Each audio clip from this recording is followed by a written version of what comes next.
So what we're going to do. So what made me now really dive deeper? Because that is that we like to do the best as a coach for coaches. We like to help them as best as we can. But when I did my research, I became aware that the success rate of us and most kind of therapies is less than 50%. Decisions are the core of everything we do. And actually that makes sense. Eh? Everything we do is based on a decision. Every habit we do is based on a decision. Maybe a subconscious decision, but this decision. When we are working as a coach, most of us like to change the conscious mind, hoping to change the subconscious mind. I'm aware we have actually 3 blind spots. What's the first one? We have actually 3 brains, and we come back to that later. 3 brains. And they have their own authority. They have their own decision making. They have their own things what they find important. The second one is that most of us, we communicate, or as a leader, we lead from the wrong brain for engaging people and to make success. The third one is that how we learn. There's a huge difference between new learning and changing things you already know. Days, and maybe you taught people the same way. This is shared. We have a neocortex, a limbic brain, and a reptilian brain. Now, actually, the word reptilian brain is scientifically wrong.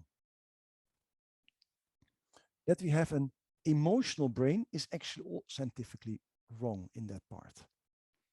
And that's not coming from me, that's from neuroscientist Lisa Feldman Barrett. What kind of living creature is this? This is still a creature that is alive nowadays. You can find it in the sea. I will help you.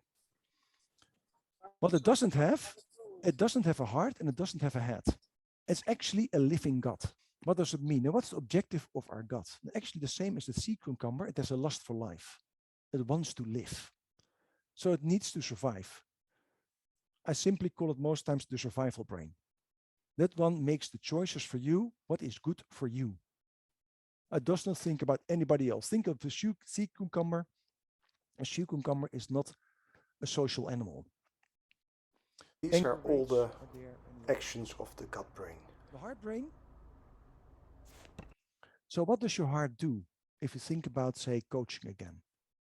The most important objective of the heart is to belong.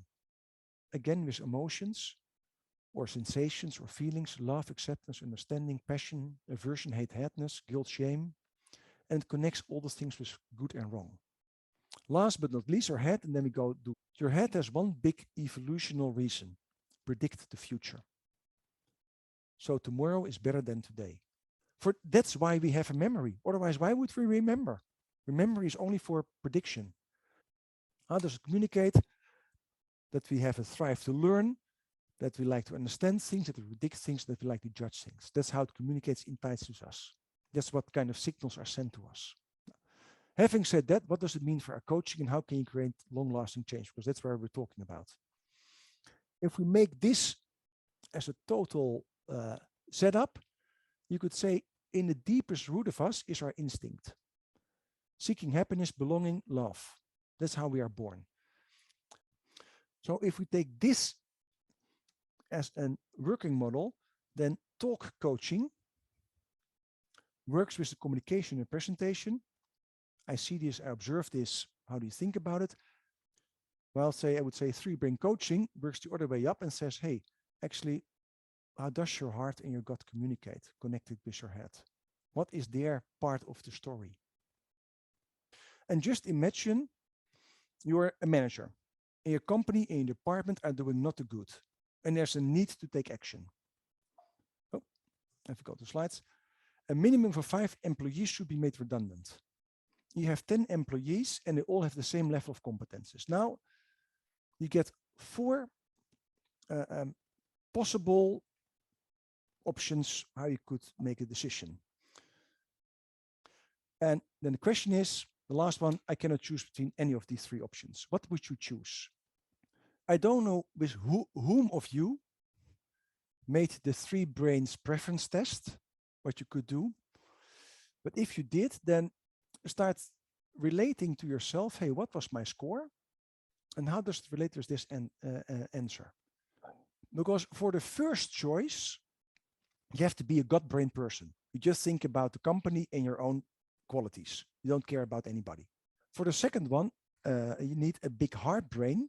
You sack your friends and one of your mentors. So your heart brain will feel shitty about that. LIFO is actually the most logical one.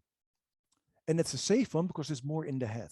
D is actually, yes, of course, I cannot choose because actually, and this is what happens in real life. Somewhere you made a decision, and if you now think about yourself and really go into yourself, what happened inside you that you made this decision? Was it a logical decision or was it an emotional decision? So when you don't use all three brains to make a decision, they stay reflectively loyal to an old behavior or an old belief or an old system that was working. Heart, head, gut. And it could cause you pain in the now. They have three different objectives. So whenever you say to one of your clients, follow your heart, actually what you say, follow just what's good for the team. If you say to follow what's your gut instinct say, actually you say what's good for you. And if you say, hey, what happens if you think this through, you go to their head. Can I share the title of my book? Yes, of course. I had it next to me. It's there.